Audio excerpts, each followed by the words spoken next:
So, welcome to TaSTA. On this episode, we have the return of our most favourite blindfolded magician in the universe, Jason Nuggan Mandel. Hello, everyone. And of course, we also have me, Tommy, and Spud. And this episode might be a bit shorter than normal, although probably not, given how much we like to talk, because we're going to do another one of the TaSTA rituals with Jason later. But it's not so bad that it is a short episode, because very little has happened this week. It's been one of the slow news weeks. It's been quite boring. Nothing has happened. Anything happened in your life, Spud? You'd like to talk I'm under attack on Facebook, lads. Fucking weird shit's happening. Honest to God. Look, maybe the best course of action isn't to sit there at night time and text oligarchs from a leaked Anon leak of phone numbers, because my Facebook is getting raped with weird friend requests. And all right, are you on the list? Are you a Russian oligarch? Well, I am now. You're on some list now, I'm sure. Yeah, he's on some list. Spamming, I got think there's Anon released phone numbers for oligarchs, so I just bombarded the bastards with fucking POW videos, bombing videos, and Russian Telegram channels as well, doing the same thing. And then I went, what the fuck am I doing? I deleted Telegram then off my thing, but like I'm going to do it again because, fuck them. Yeah, exactly.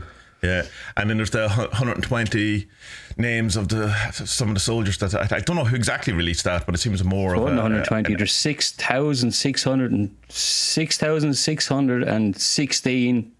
There's 3 sixes in it anyway. Right. Pages of information. Oh, so right. It was. Wow. It wasn't just names. Pages of information.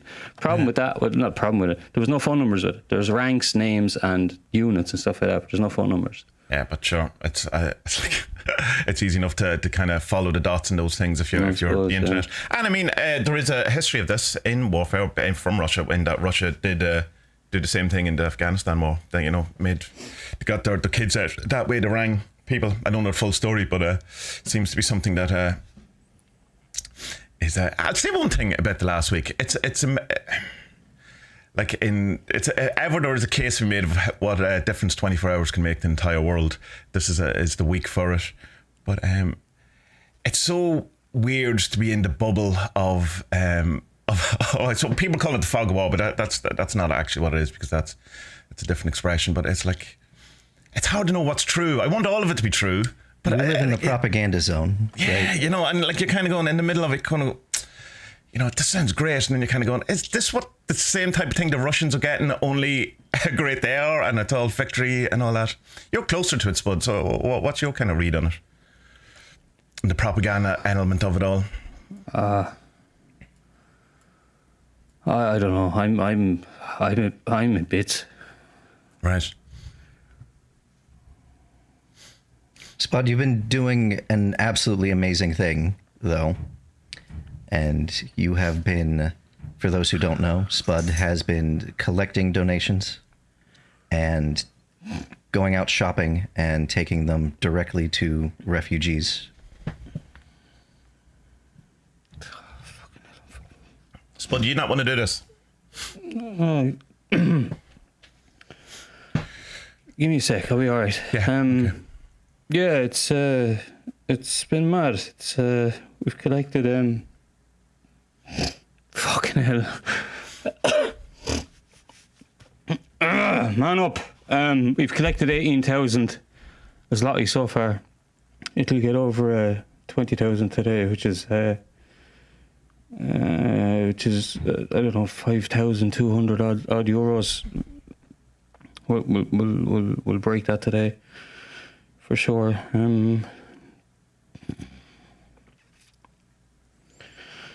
Sorry, lads. All right, man. You're good. Do you want to stop and we can come back, or No, it's okay. I don't know how I'm going to get through this podcast without fucking crying. It's all right, man. Yeah, look. So we spent about. I put it out yesterday. Let me get the post. Let me see. So we're up. The latest numbers that I put out last night was 17,800. It's above. I'm just keeping an eye on the emails that come in from PayPal, but it's well above 18,000 now. It'll hit 20,000 for sure today, maybe tomorrow. Yeah. So we spent 2 rounds of 1,300 plus 600 on groceries plus 500 on medical stuff. So what's that? That's 2,600 plus 600, 3,200 plus another 500. That's 3,700 we sent on stuff. I have a bootload of stuff ready to go from yesterday. I'll drop it down to the fire station today. Oh, fuck. And what happens in the end though? Like, do it again today. You were saying yesterday that they're saying not to bring any more food down or whatever. Is there a point then that with donations that you're just going to hand over cash at some point, or is it always going to be get stuff and bring? Or? No, look, I didn't expect this at all. Jesus, I put out that thing and I expected to get €50. You know, honestly, that's all. And I thought I could name the 5 people who'd give a tenner. You know what I mean? Yeah. Because I just put out a thing on Twitter and I have 145 followers. I'm nobody. You know what I mean? And thanks to all you lads sharing it and putting it on Discord and Facebook. Fucking Southeast Radio had me, my local radio station in Ireland had me on yesterday talking about it. No way. Yeah. That's awesome. Rockstar. We had a good laugh about it because it's like it was the first place I ever did I did an internship there when I was 17 years old. I must have been just I was 16 going on 17 because I wanted to go off and do sound engineering. So like, yeah, come on in here. So I did 2 weeks learning how to make jingles and stuff like that. Like it was, but anyway, yeah. So what they're saying is down at the border, because like people have just been driving up and just giving as much as they can and then giving people lifts to train stations or cities or wherever. Because what's kind of happening is, and it depends on the numbers you read, but there's approximately 400,000 Ukrainians have crossed in now. Right. And a lot of them are using Poland as, right, we'll stay here for a week or two and then we move on to wherever we have relatives around Europe or the world, you know? Obviously not England, but, you know, they're fucking hell, what they're doing is ridiculous. Yeah, you can come to England if you promise to pick fruit. Go fuck yourselves. Scumbags. Anyway, not English people, the Conservatives. You know, in fairness, the English are doing amazing stuff with donations as well.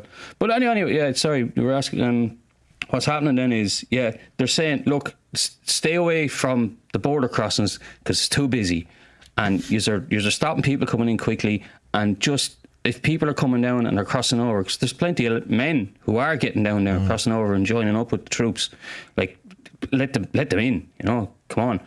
So it's like, yeah, just bring them to the drop off places. And so look, because we've gotten so much money now, I'll spend half of it here in Cheshire, make sure it goes to the local one, because that's what I put it out as we were going to do, you know. And then the second half of the money, because I'm going down to the border this weekend with my father-in-law. Will I think the latest plan is that we're going to meet a Ukrainian nurse who's crossed over to do stuff. So we're just going to sit down with her and here you go. Here's however much it'll be by then. If it's whatever 10,000 is left, here's 10,000 zlotys. Right. Yeah. Go fucking wild. Yeah. Do you know. Yeah. And look, I know. Look, it's a drop in the ocean compared to like what, like the EU gave 500 billion the other day, and Ireland thankfully played their part. Oh, what did they do? 11 million or something, wasn't it? Yeah, something like that. The Irish gave. It's their percentage that whatever. Yeah. Everyone gives the percentage based on population or whatever way it works out, and yeah, they've stipulated that they don't want it for ammunition or war. Yeah, live aggressive stuff, but like, you know, Zelensky's going to be there going 9 million fucking Stingers, RPGs. Thank you very much, Ireland. Chuck your law. I like the precedent, because when I pay my tax now next year, I'm going to tell them exactly where I want it spent. Thanks very much. It's for hospitals only. So, Leo. So like, I know, like it's a drop in the ocean compared to that amount of money, but at the same time, it's like, you know, like we went into one of the local shops up here yesterday, and like I had the trolley in front of me, and I just went with baby stuff, dumping in stuff, and like people in the queue are looking at us going, "What the fuck is going on there?" And then they're clicking. That's what that is. Maybe. So yeah. He's having triplets. It'll help. You know what I mean? I know it's a drop in the ocean compared to the big money, but like what people have given me, it's so fucking humbling. We see. Here's the thing: is kind of what the point I was trying to make, I suppose, about the propaganda stuff or whatever, and it's a shitty name in one sense because it's we immediately associate with bad things.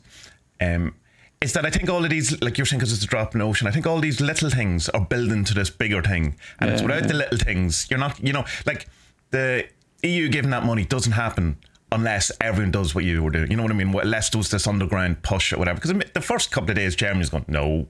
It was like, there was like, all right, so nothing's going to happen. This is the same thing. And then there was that sort of groundswell or that momentum that was like, well, no, things have changed, lads.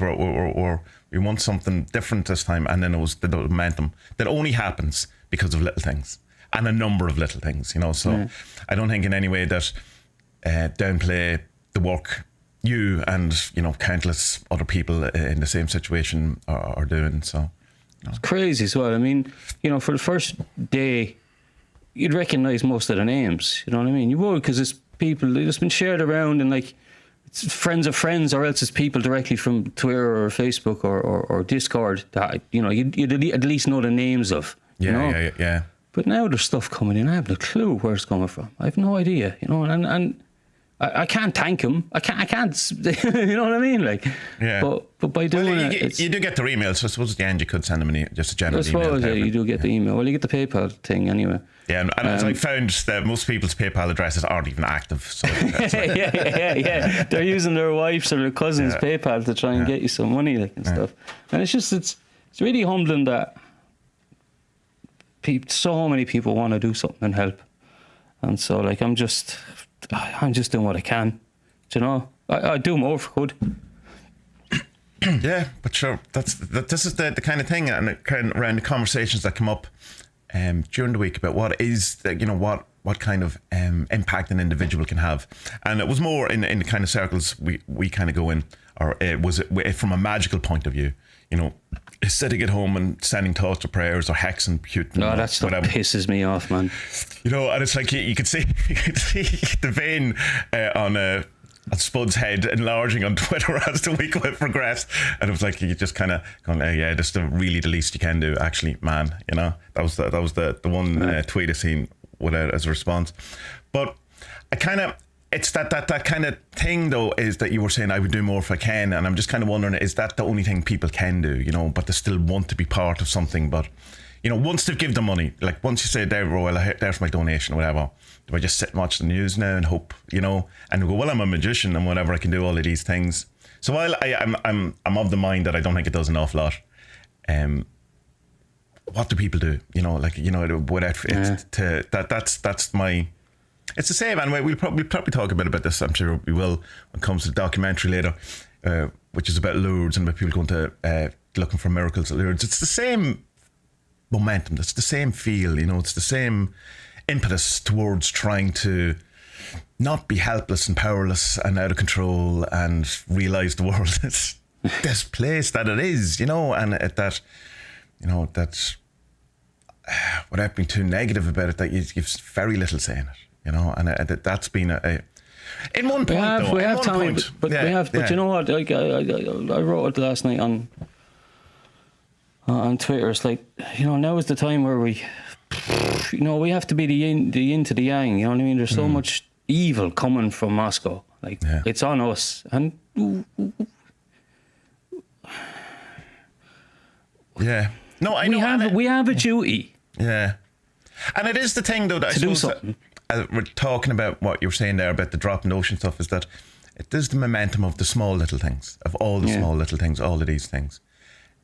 That's not to say I think 100 million witches hexing Putin. I don't think it will make any difference, to be honest. If there is a case to be made, he's much better at magic than we are anyway. Like, so there's no point in that. If that's the outlook you want to have a look at, it certainly is.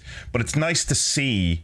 Well, look, what to you, lads? What's your? I'm going to give you my opinion on hexing now, and you can tell me if I'm completely wrong or not. But I think that it's been explained to me by the people who were talking to me on Twitter about this, that like it's about collecting your energy and sending it off and trying to, mine bullets at someone. Now, my problem with that is that, like I just saying about the yin yang thing, like we have to balance this now with the evil that's been done. It's on us to do good, And so I think that sending hexes, which are negative, only add more shit to the pile. Yeah. So I think it's, it's the first thing, it's the thoughts and prayers thing, which is just a waste of time. Okay. But then there's also the argument that I'm making is that, like, well, if you're just sending hate to hate, you're just adding more to it. Yeah, you're not doing anything positive by doing that. But I don't know. Yeah, I've seen people who do know more about this stuff, talking about it on Twitter. And God, I'd love it to be right. But if it was right, Hitler wouldn't have happened. Putin wouldn't have happened. Trump wouldn't have happened. Given the well, whatever your beliefs are in Trump, whatever, but like there was that huge hex Trump or bind Trump or whatever. And I mean, you can make an argument, he was only there for 4 years and blah, blah, blah, blah, blah. But like, it didn't work when it was meant to work. Yeah. And it's kind of, here's my thought on that spiritual energy stuff. See, I don't think that us as individuals have a lot. Yeah, I agree with that. Spiritual energy. Yeah.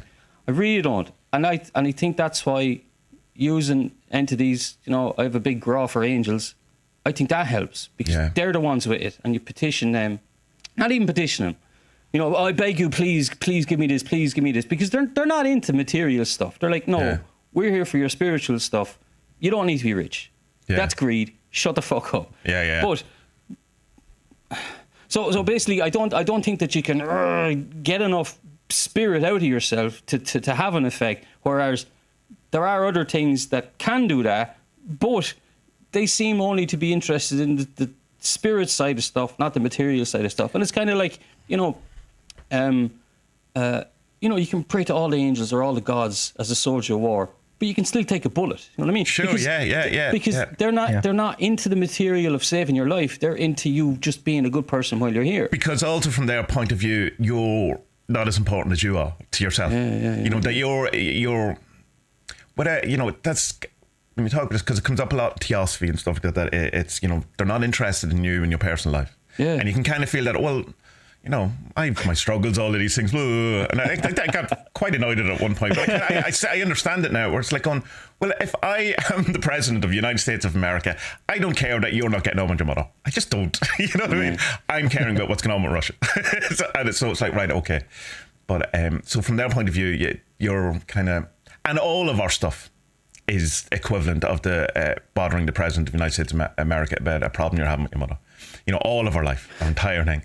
To them, not to us, and not to our friends, and it shouldn't be, and that's why, there's the kind of hierarchy thing with there. That was Marco's big point about the whole thing. Marco Visconti, Magick without tears. We keep mentioning Marco, and probably we never explain who he is properly. He's saying, it's grand, but none of you are good enough to do this.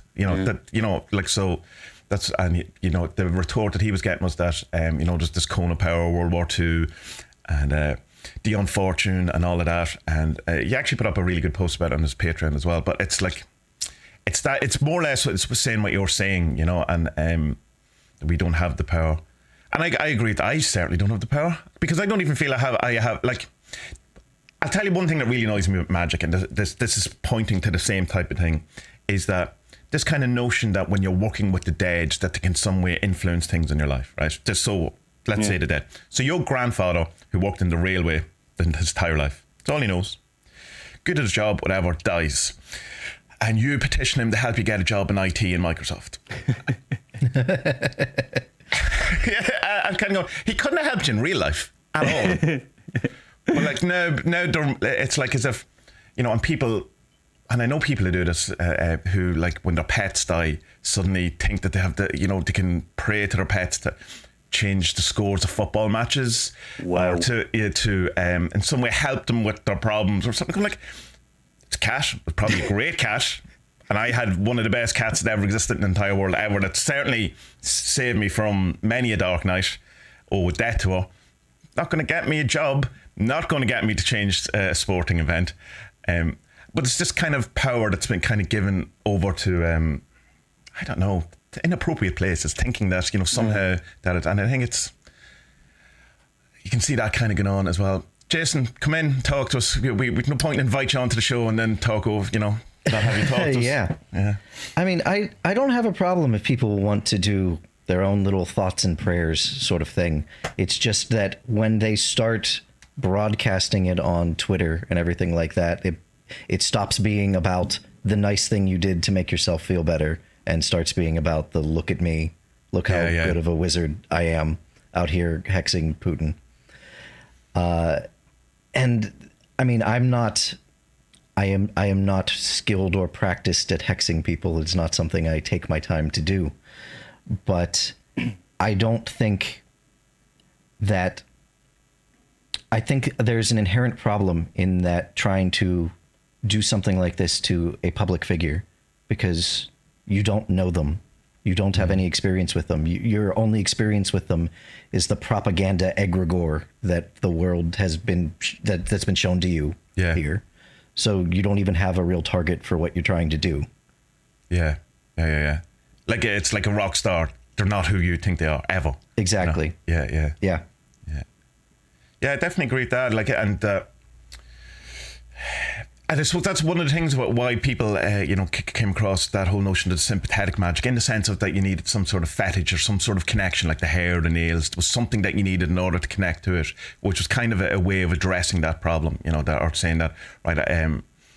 But that seems to, in one sense, have come out of commerciality in that, I am a hexer, so come to me. Oh, yeah, I don't know this person, so I need a photograph. I need, while I can understand it, saying, well, that's the connection.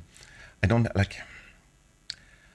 It comes down, I suppose, the question then that I want to ask both of you, because it's a question I constantly kind of bother with my brain.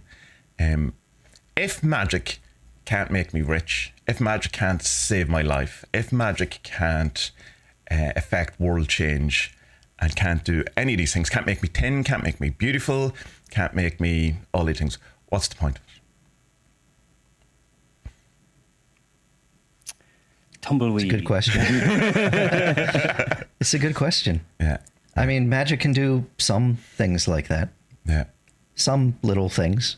Yeah. I mean, it's clear through experience that you can do some little things to change your life. Not consistently, and I don't know anyone that's won the lottery jackpot through magic. If someone out there has, please email me and tell me how. I think I wrote a blog post not too long ago about people that get abducted by aliens and then spend their life continually looking for aliens, and why that never seems to go anywhere. And I think that magic sort of ends up the same way, in that we are taking magic itself and what we can use it for to be the point, when what it really should be is that it's pointing at a greater reality that we should realize that we're part of. Yeah. Okay. Yeah. I mean, that's kind of, it's the two conclusions I suppose I got out of it. Do you want to, if you're tied up before I talk again, Spud, or do you? Well, I mean, it'll go back to kind of what I was saying about Hexing. I think, well, in my experience anyway, the magical realm isn't all that interested in the material, and it's for spiritual work really. Yes, I think magic won't make you thin. No, it's not going to make you, I don't know, Naomi Campbell levels of gorgeousness, but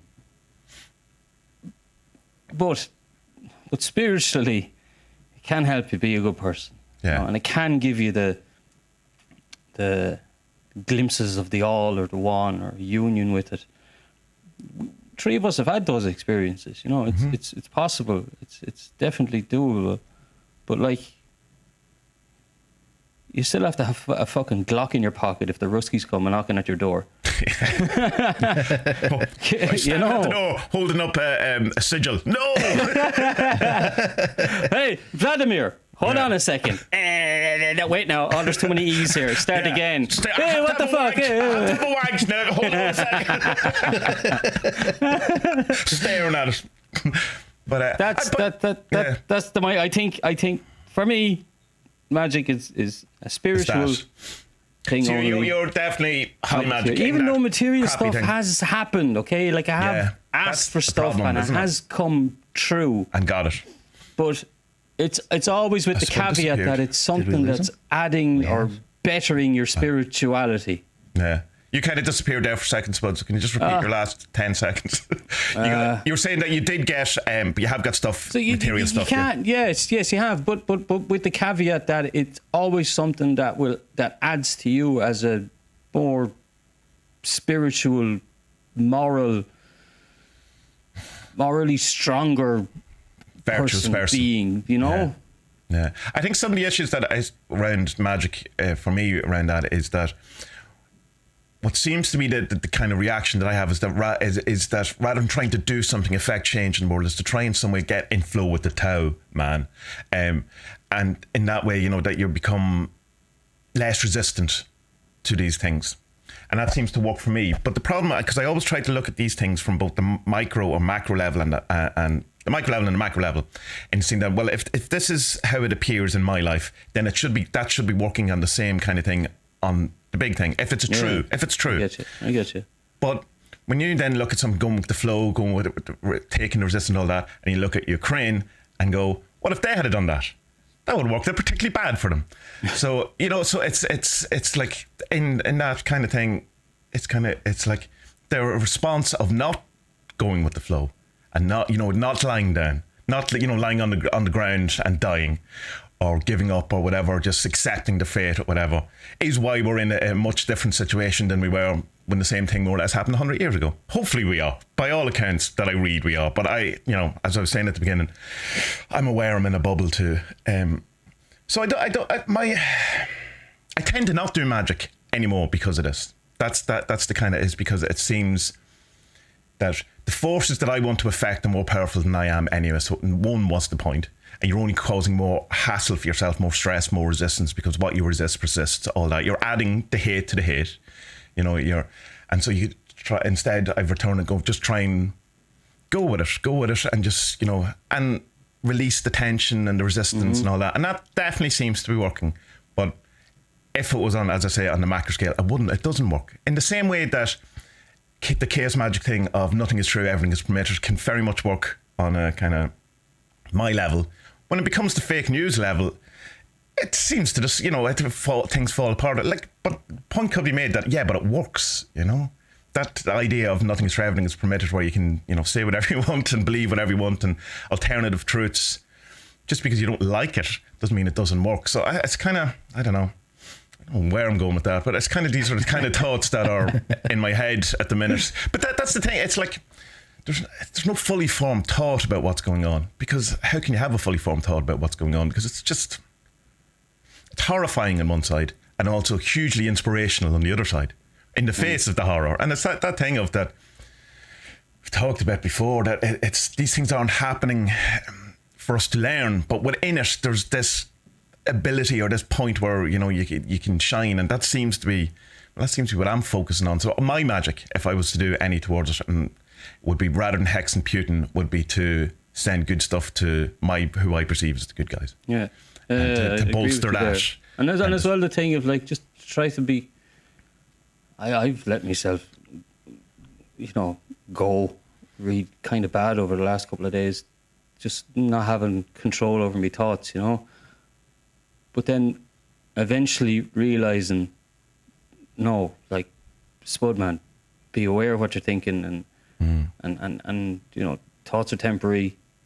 It's okay. Just deal with deal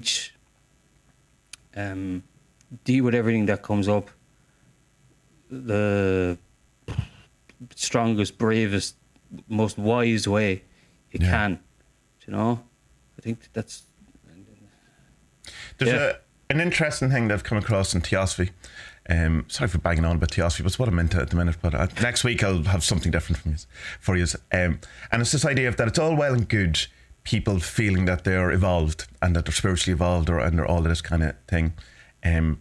You have no idea how you're going to react in a situation that you've never been in. And you can think you can be like this and you can think you can do like that. And it's very easy to still the mind in a cave and all of that. But you don't know the person you are within a situation of, I don't know, a bank robbery. You have no idea. You can pretend you would, I do this, you know, or if you were the person on the plane in 9/11, well, you know, it's one of the, I think it was Wahlberg said, well, it would have been a completely different situation if I was on the plane. And I go, no, it wouldn't. It really wouldn't, actually.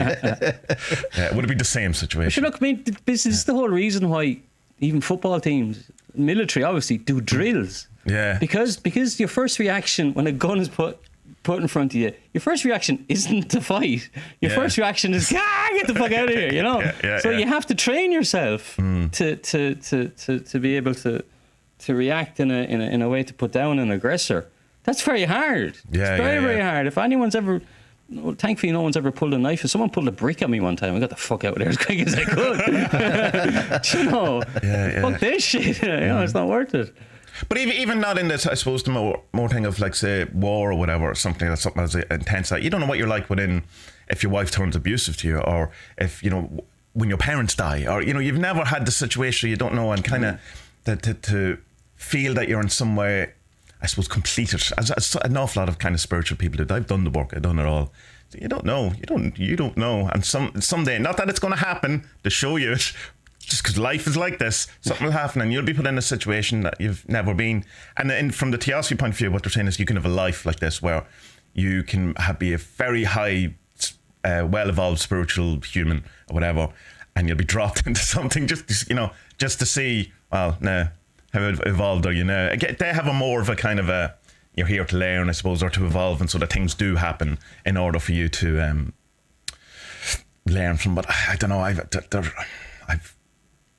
find that questionable. So, you know, like, and stuff that can even go wrong as well, because, like, you know, the head honchos of the Zen church in Japan during World War II, they weren't preaching peace. Yeah. Do you know what I mean? They weren't. They were very xenophobic and nationalistic during those times, you know? Now, I don't know about the chaps in the monasteries, but, you know, the head honchos, you know, they were all for it. The same as, I suppose, someone who's very evolved spiritually and then has a kind of a following, becomes a cult, and how many people then go off the rail when they're presented with this newfound power and, you know, prestige and something like that. That's this Putin, what's his name, Dugan? Yeah, I've only read it. I'm only dipping my toe in it now recently. I read Marco's thing about it and some other things as well. It's like, oh my God, why doesn't the whole world know about this? How has this been kept secret from us? Well, in one sense, I've been aware of it, not in depth or anything, but I definitely I knew the name and I knew what the kind of general kind of thing around it. But it's like, I suppose, I don't know. I don't really look into Russia an awful lot more than the Orthodox Church thing of it. I don't really Tommy, know. We don't, because like to bring it back to propaganda, which you were saying earlier. Like, how many weeks ago was it I was saying NATO shouldn't be encroaching? Yeah. I fell hook, line, and sinker for that line. And that line, there's a really good BBC journalist, Caroline something is her name. If any of us or have any interest in journalism on Twitter, you'll know her. She's massively famous. She has a blonde lady on Twitter. And I know her from retweets. I know who you're on about. Yeah. She has this immense thread only a couple of days ago where she links back the start of this kind of propaganda stuff to like well before Brexit. And blames it on Brexit and blames and puts the blame here for the likes of us lefties who were saying, come on, leave Putin alone. NATO shouldn't be over there. You know what? If we didn't have NATO, he'd be up to Berlin by now. Yeah. He'd have taken us over ages ago. And now we're only seeing, because the House of Cards has finally fallen, we've seen, holy shit, look at the amount of stuff he's done that's been so underhanded. Like, you see the Tories in England kind of backtracking. They're going, fuck. How do we explain all this money? And how do we explain that? They're giving peerages, peerages to the sons of oligarchs. Do you know? Oh my God, it's just... And we let it happen. And I know why. We let it happen because Putin and Dogan and a few other chaps identified the greed of the West, because Rebel Wisdom had a great chap on yesterday, Gary Lackman, and he says the difference. Him from Blondie. Is he in Blondie? Is that who he is? Oh, of course it is. Yeah. And he was saying that like the difference between Western thought and Russian thought is Western is me, individualism. Russian, maybe not on an individual level, but on a kind of government and federal kind of level, it's we. Yeah. And so they have seen this immense weakness in our society of the individual and greed, and they fucking rode us to town. Yeah. No, and now we're paying it for it. You should read Gary Lackman's book on Chaos Magic. You'll find it very interesting if you enjoyed that interview. He has a different take on Chaos Magic than I have, but it's a good book with reservations. Anyway, besides the point, there was a good interview I was watching yesterday. There's a guy on YouTube, and I really like him, but he's one of these people that I just know at some point he's going to say something ridiculous, and I'm just going to, so I'm not even going to say his name because I know it will come back to haunt me. But and he was talking about that this thing is called the head of the snake. Is his kind of whole idea, where he's saying that it's you can look at all these reasons and you can go back, and these are the this is the decoration, or this is the scales of the snake, and and all this. But the head of the snake is separation, that we feel we are separate, and which is why I'm saying this, because the point you're saying that we in the West particularly have this individual notion, that individual, we don't see ourselves as a collective, as a group, really, and when we do, we have an awful lot of power to change things, like as we've seen, but not as an individual, but collectively there seems to be a thing. But I don't know how much of that is true in reality, I suppose, then in Russia, though. They're probably more westernized than, we probably think, like, in that they still have the internet, they still have Reddit, like, they still have Steam, they're still playing the same games, they're still, but is it just the ethos of the country is more collective rather than the actual, like, do you think the individuals in Russia think of themselves as a we more than we do? No idea. Yeah, it's impossible to know. That show I was telling you about, Dispatches from Elsewhere, there's a great line, and you'll enjoy this, but where there's this guy talking, and he's going to have to talk to someone who's in a coma, and he's an intense sort of guy, and he just sits down and he goes, "Have you ever heard of Edward Bernays?" And just starts the whole thing is going. So I mean, an awful lot of that, the individual stuff, that starts then, like that whole thing. That's so if you want to, how we ended up here, it's like is this Carl Jung's nephew? Is that who he was? I know he's some Freud's, wasn't it? Freud's nephew. That's what it was. Yeah. Evil man. Absolutely horrible man. Have you come across him, Jason? Do you know that name? I have not. No. No, you should check him out. If you want someone to hate and to blame for everything, good man to check out. It's Century of the Self, isn't that? It's the Adam Curtis documentary. Yeah, we did. One of the very first podcasts we had done, wasn't it? Yeah. I was horrified. Yeah. Horrified, so I was. Someone like this had existed and had such influence on the world. He essentially created what is, I suppose, public opinion, propaganda, and advertising to a large extent, and public relations. Public relations. That's what I'm struggling to find. He made women smoke. Yeah. Yeah. He made it. How he did it was by making it as a way for them to be rebellious against the patriarchy, and so But this is the thing. It's that I want to go back to. I suppose I don't know why, because it bothers me. I suppose that within all of this, it's become very, very. I've become very, very aware of the bubble that I'm in, and I have literally no idea what really is going on in the world, because the thing is, you look at Reddit, right, and it's super, super, super optimistic, super Russia as an army that's falling apart, everything, all of this. It's Ukraine have essentially destroyed all of Russia, or nearly invading Russia, taking over all of Russia. It's like super. And then you go to Twitter, and it's like, well, there is precedence for this. The Russians attacked Poland. When was it? It was just before or just after the Russian Revolution. And they attacked Poland, and Poland went, "Fuck you!" And they took over Moscow.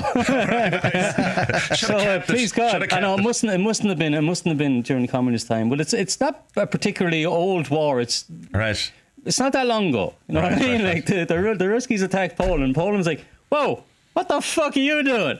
And bet them back to Moscow and took it over for a while. Nice. So if you're on Reddit, and I'm not talking about, because people say, no, that's just your feed who you follow. I'm talking about the main feeds, not my my feeds on all social media is so narrow, it's ridiculous. I just don't want to know anything. If I'm in the mood to not interact, I have, I still like Reddit, so I still have my your audio fucking things and your art stuff, but no politics stuff. But I'm talking about the actual main feeds, and I'm not same on Twitter. When news for you and Twitter sends you that update and you see all the list of terrible things in the world. So on Reddit, Ukraine has essentially taken over Moscow at this point. And then you go to Twitter and it's like, well, we don't even know if Russia's the bad guy here. It's so weird, It's like, what? And but like all of that sort of goes to Kiev stuff, that fight, which seems not to be true, right? Okay, but fair enough. But it was a brilliant move. That's an amazing propaganda move right there, right? And so Reddit, when they heard it wasn't true, went, great, fine, that worked. That's even more impressive. Whereas Twitter, it's more kind of, oh, this is all shit, this fault, the lies. It's a bit more, it's not quite conspiratorial in the way that our conspiracy can be. That's just, oh my God, I can't even look at that anymore. It's such a shithole. But it is, and I think they're trying to be more, I don't know, questioning or more trying to be more intelligent or something. But it's this, and I know it's an easy thing to fall into this whataboutery, and it's again created by Russia in the 1940s. yeah. But it's this thing of like, okay, I don't know what's going on. I need a little bit of a stamp of control on this. So I'm going to say, yeah, well, what about Chechnya? What about Syria? No one did that, and it's like, okay, your point's valid. It is valid. Okay, we didn't react this way with Chechnya or Syria. We should have. And that's on us. But we're here now, And well, it's Black Lives Matter thing. It's the same thing. All lives matter, not just Ukrainians. Well, right, okay, that's true. But yeah, and I mean, I was horrified as much by Syria as one of the thing. And you remember there was that thing in America where all the bodies washed on the shore, and people go, oh, no one was outraged about that or whatever. That haunts me. There's one photo in particular where a guy has his kid in his t-shirt and they're both drowned on the beach, and I'll never unsee that. That's just, and it's like, to then go on to Twitter and go, oh, you didn't give a shit when this was happening. I give a shit, man. I just could do nothing about it. In the same way I can do nothing about this. Just there's more, seems to be movement on a bigger level than I'm involved in. I don't know, Tommy. I know not. This isn't an attack on you now. Don't take it that way. No. But if you tell me I'm wrong if I'm wrong. No, seriously, I mean that. No. Just I'd like people to think, okay, actually, what can I do? Right. Yeah. Then, well, good. Yeah. Whatever it is. Like no. Like there's a great type in best Ukrainian charities Reddit, full of stuff. All right. Yeah. And you can pick and choose where you can give money to animal shelters if you want. You can give money to homeless people. You can give money to COVID relief. You can give money to the militia. You can give money to the army. Whoever fits your remit. Yeah. And look, I'm not saying you have to give money, because a lot of people don't have any money. You know what I mean? But it's like, if you got a spare winter jacket, just fucking give it away. More just because the point I was more making was that you didn't do this towards the other things. I'm going, well, I did exactly the same thing that I'm doing now towards those other things. But it's just that the momentum wasn't there. So it's like then to be sort of chastised online, but not particularly aimed at me, but it's like, no, I didn't give a shit, man. The thing about Reddit is, Reddit and Twitter, Reddit, you get these curated communities, and some of them are full of horrible things, and some of them are, a bit nicer because they have a moderation team. And the thing is, you don't get that on Twitter, and because of that, Twitter ends up full of propaganda bots and all sorts of people tweeting things back and forth in an unpoliced manner, right? Yeah. It's the Wild West of I have 120 characters to say whatever I want. It's 240 now, isn't it though? Is it not? It's 240, excuse me. But yeah. And like, it's not to say that Reddit isn't full of propaganda bots, because it certainly is. No, absolutely is. It absolutely is. It's just that you have communities that will recognize that and get rid of it, And you'll have ones that won't too. Yeah. But in Twitter, it's all on one page going straight down in a big line. Yeah, yeah. Anyway, Spud, I did interrupt your whole point about you saying that we're doing this now as opposed to, we didn't care about it, and it is a good point. We didn't care about it on a world scale with the rest of these things, and there's definitely a racist element to that because they were, not European and white with blue eyes and all that kind of stuff. But I don't think, personally, it's like, can we be better from going forward for all of these things rather than going, well, you didn't do it then, so don't do it now. Which is kind of the spirit of it. It's like, oh no, let's do it now. When exactly. Let's do it now, and it can be Anton. Get that Anon leak and bombard oligarchs or whatever. If you got a Russian neighbour, just say, here, ring your cousin, tell him what's going on, please, will you? It's ridiculous. Or what people are doing is getting going to Moscow, finding the restaurants. It's hilarious. And leaving reviews on these restaurants with pictures and telling the world what's going on. But there's a point to be made, I suppose, too. Though it's day 6 now, is that right? Is that what we're in? Day 6, 7? I think this is 7. Today is 7. Right. Okay. And it's continuing thing of they're saying, well, how are the troops still saying we don't know what's going on? You're here a week. You've certainly that excuse is only going to last for so long, and the same for the Russian people, I suppose. It's going unless it's such a closed ship, I really have no idea. But from my kind of uneducated, stupid, opinionated, hot take mind, you know what? I'll interrupt you there because I'm following my Twitter now is quite a lot of Ukrainian journalists and Western journalists, and I'm following a couple of Russian things as well, and so. The belief now amongst kind of military experts is that, look, these POWs, some of them are lying, but not all of them.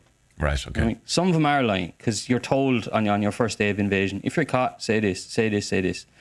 But now, you can see them, they're babies. They're 18, 19 years old. They're barely able to grow bum fluff on their hair, on their faces. You know what I mean? You see lads and they're just covered in acne and stuff because they're teenagers, and it's like, what the fuck are you doing to these people? There's you see this column.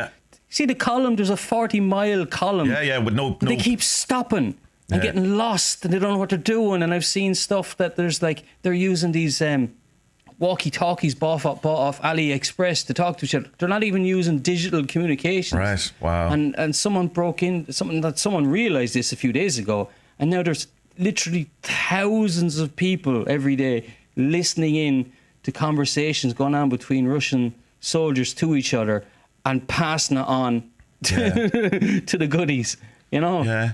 And I have to assume that every intelligence in the Western world is available to Ukraine in a way that Ukraine shouldn't have that. That wouldn't be available to them in a different situation. NATO in America and England and Britain, have been correct about every single thing that was put out.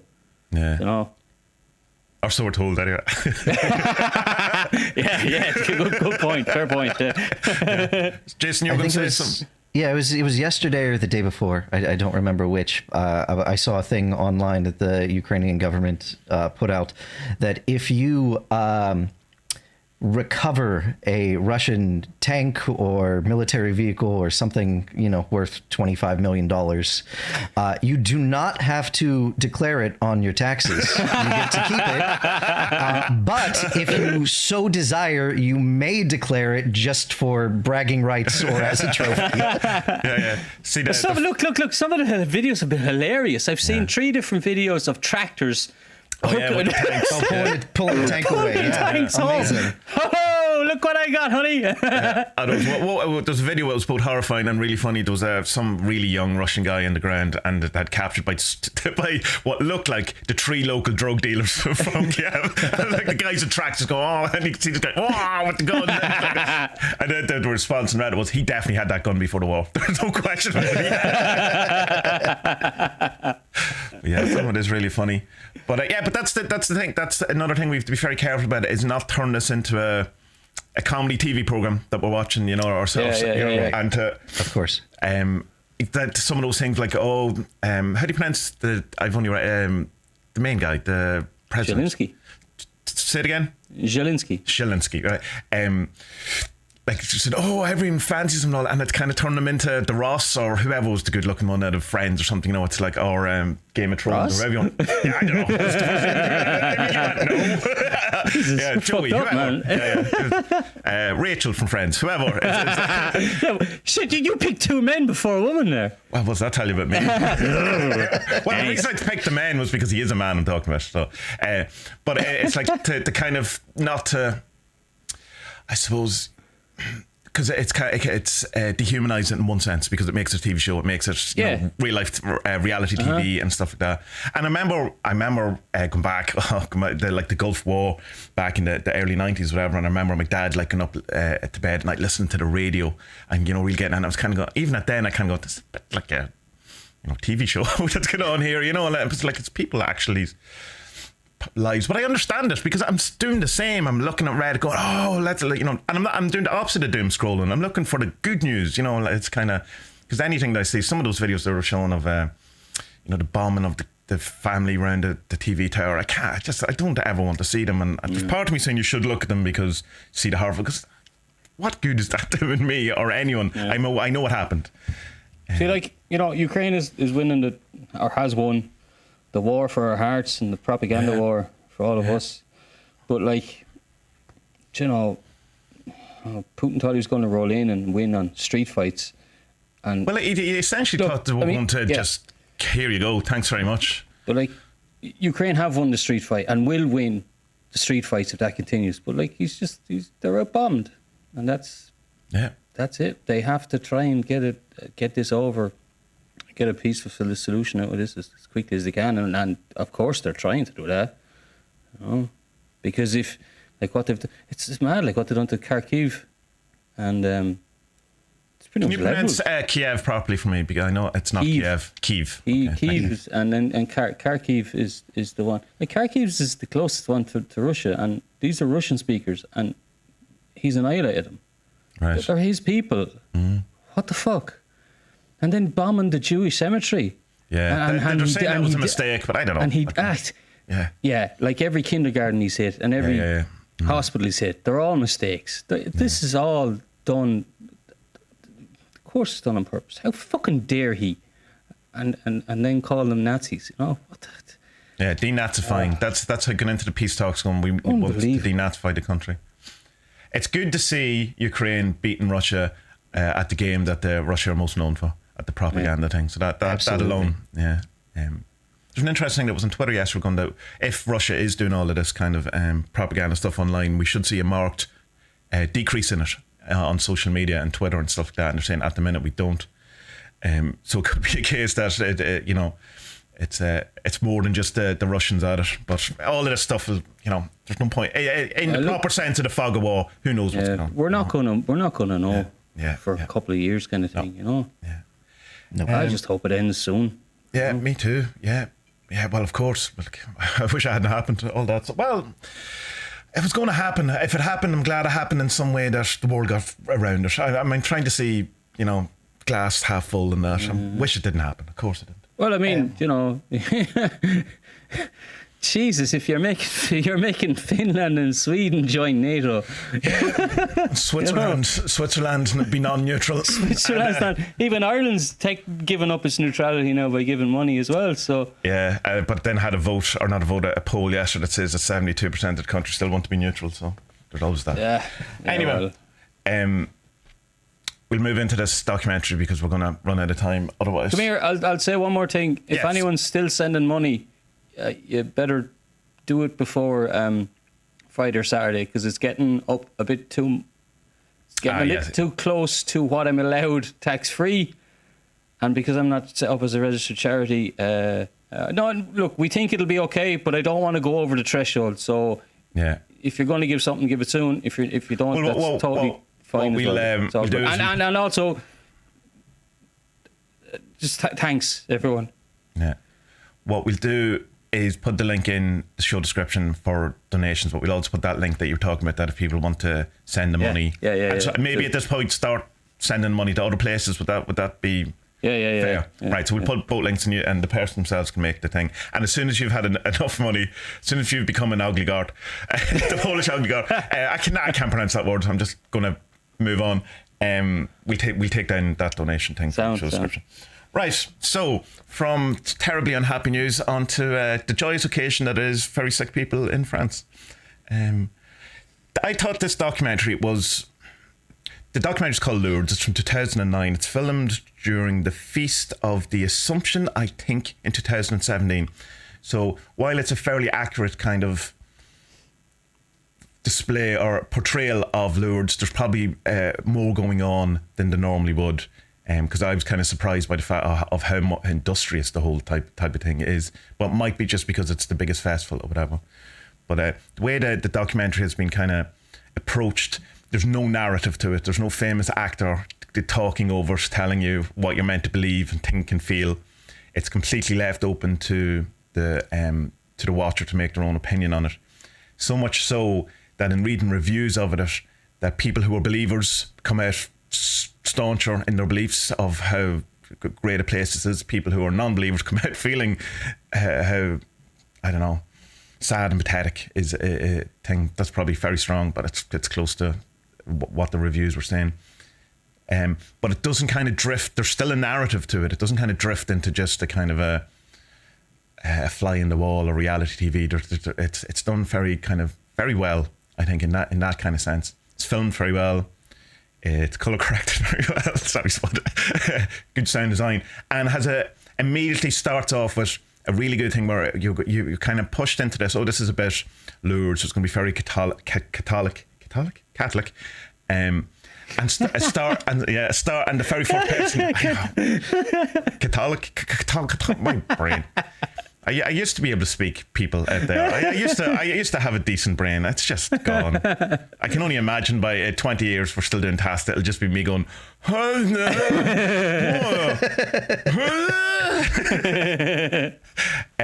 the very first character you're introduced, there's about 5 or 6 people that you see the story through, is a drag queen prostitute who is looking for redemption. And so you kind of immediately go, oh, hold on, this is probably not going to be the standard kind of documentary that I was expecting. And the other people involved are it's all quite sad. Like a family whose 2 sons aren't doing well, but they can only afford the father and one of the son to go. So the son brings the teddy of the kid. He has a disease, I can't remember what it was, but he has a life expectancy of 2, and he now is 2. And the other son is kind of sick as well. There is a guy who is in his 40s who was hit in a car accident when he was a kid. There's a girl who's been bullied, but they don't really say what's wrong with her exactly, other than she's covered in sores or something like that. There's a guy who has Lou Gehrig's disease, and there seemed to be, I'm missing someone. Anyway, there's other people.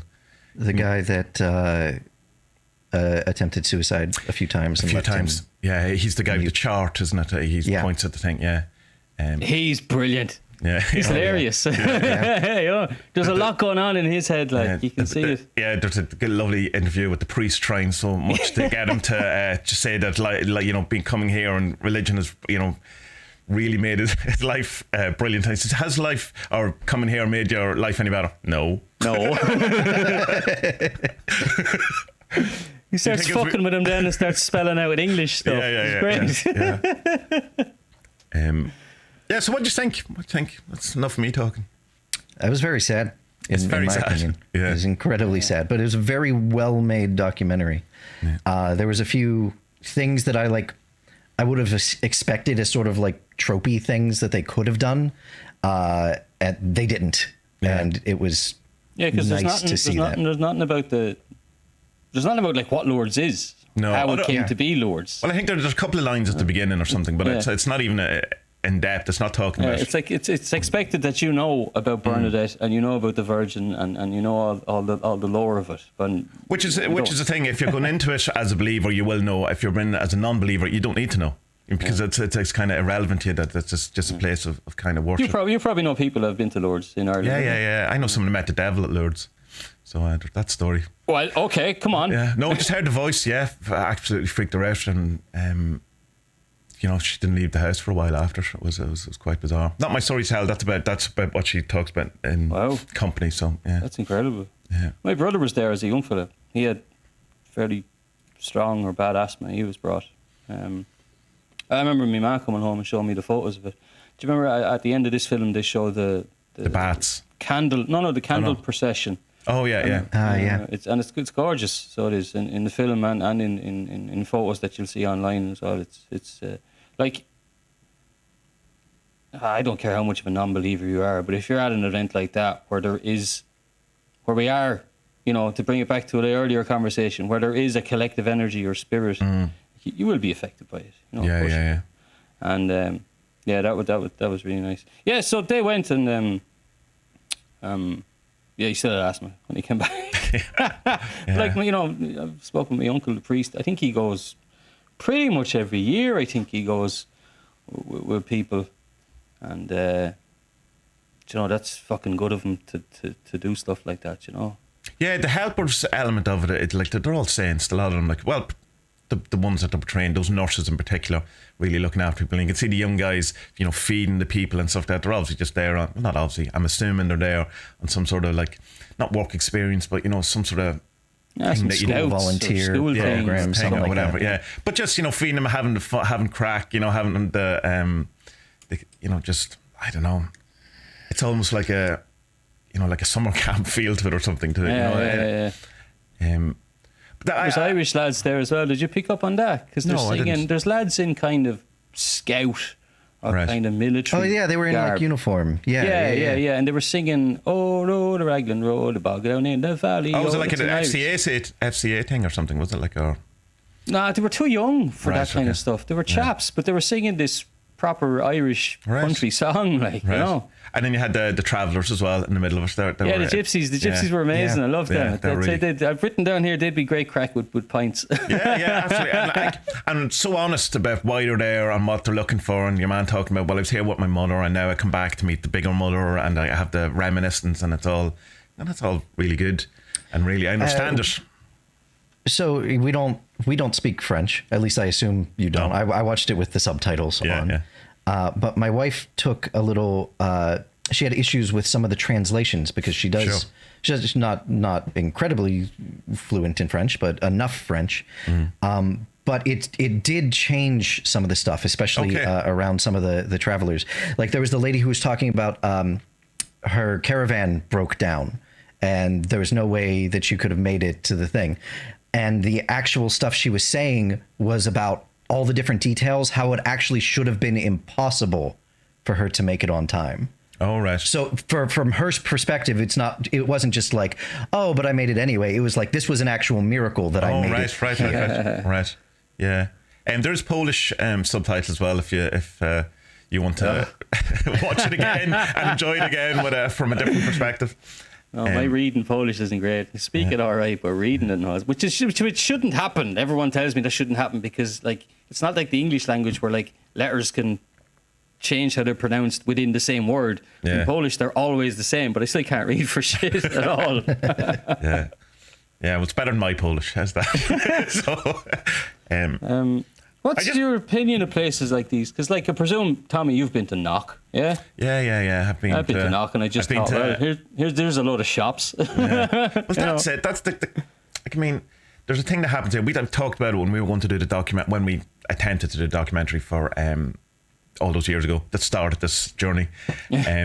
About St. Gerard's Novena. That is a huge thing here in the kind of area I'm in, which is obviously it's a 9-day. You go to mass every day for St. Gerard Magella. He's a healer. It's the same idea. You bring your sick kids, you bring your broken-hearted, your people who haven't walked, all of this, and it's packed every year. Packed. 2 churches in Dundalk in particular. I'm not sure if it happens. I assume it does further out from that because, but you go to the things and it's all stalls. It's all, selling the rosary beads, the statues, the whole thing. And it's like, yeah, I know what Jesus would do if he was here. I've read stories about that guy, and this sort of thing. And it's just this like commercialization. So like the Knock, which is a kind of the Irish equivalent in many ways of Lourdes. Well, not the direct equivalent of Lourdes, I suppose. Is the same. That it's a commercial big part of it. But Yeah. you Like can it go, didn't- when you I- can when I walk was in there- and get the holy water and go to the place, and it's free. And you can bring your own bottle of holy water. I mean, and I'm going, well, can't charge for water. Yes, they can, and they often do. So, yeah, when I was there, I was what was the ages? I was young enough. I wouldn't have been 20 anyway. Younger than that, say probably 17, 18, around that. Maybe even younger, to be honest. Actually, no, I would have been young. I didn't matter, rambling. I didn't feel any holiness. I just thought, well, there's a lot of shops selling plastic Jesuses and Marys and stuff. And I was in, when we went to Mexico for the honeymoon, we went to, Jesus, I'll mess up the name now. What's Our Lady of Guadalupe? Guadalupe. Yeah, not Guadalajara, Guadalupe.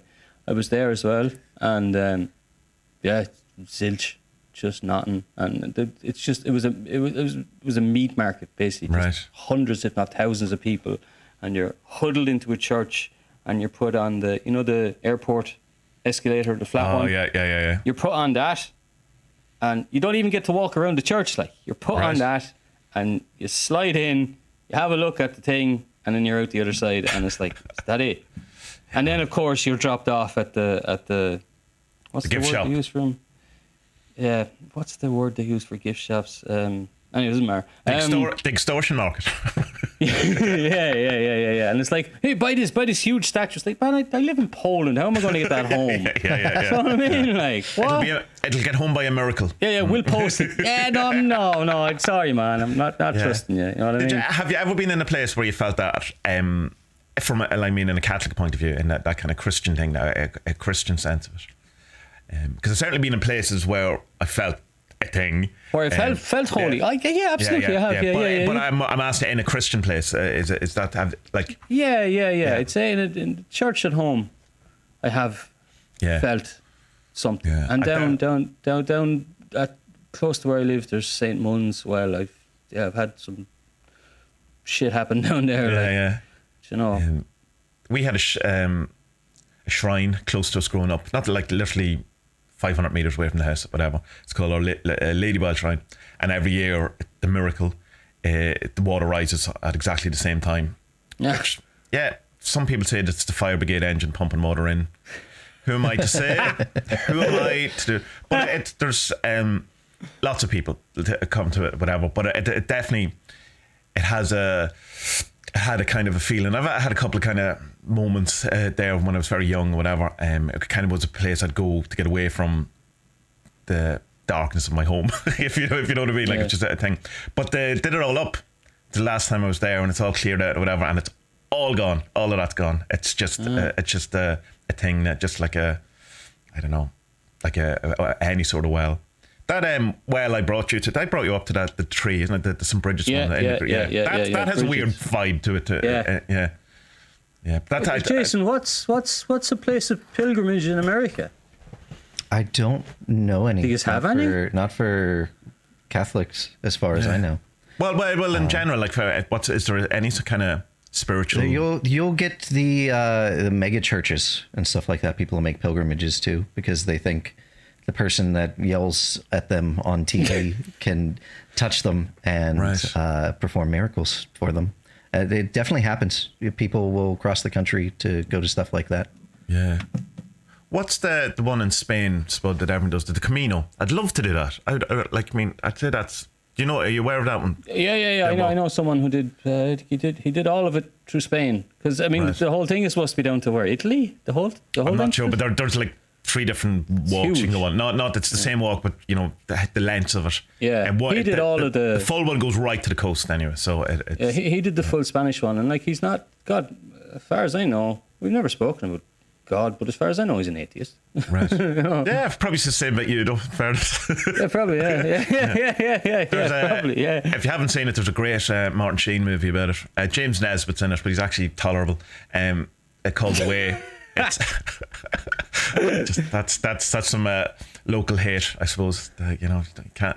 It's cut down that tall poppy straight away. James Nesbitt, cut him down. James Nesbitt is an Irish actor, Jason, that from Northern Ireland, got very famous for having a flower in his arse about 30 years ago. That's right.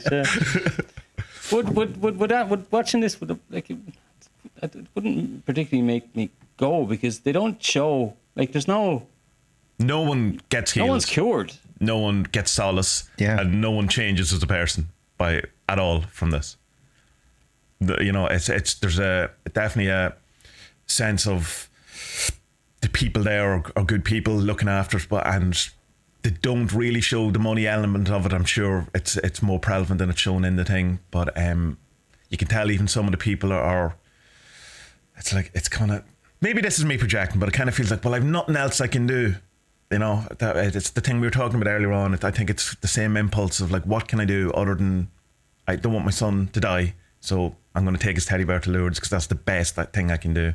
Because I totally agree with you. I mean, you see, there was the guy talking about his last unemployment check comes like next week. He's the one that took his daughter that was getting bullied. Right. And they have nothing else to do. Yeah.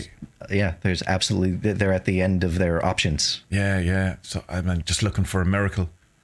And literally looking for a miracle. Looking for a miracle. And it's, my heart just goes out to them. Like, I mean, or any of these things. And, it's just like, there's no answer to that, because, like, I mean, it's the thing you were saying earlier on, Jason, because sometimes it works, like God, what's the point of magic? Because sometimes it does, and people have been cured, and people have at these things, like, but it's just, and I wouldn't want to, like, if it came to a vote, I wouldn't vote to ban these places either. I think, there's something people are getting from it. But it left me feeling very sad. For the human condition, for the helplessness, and I know that's been exaggerated by what's going on in the world, because that's literally the spirit of the times, is this kind of helplessness. Well, to a point, like, there's also fuck you-ness going on at the minute, which is, a nice counterbalance to the general, helplessness that we have felt over the last while. But I don't know.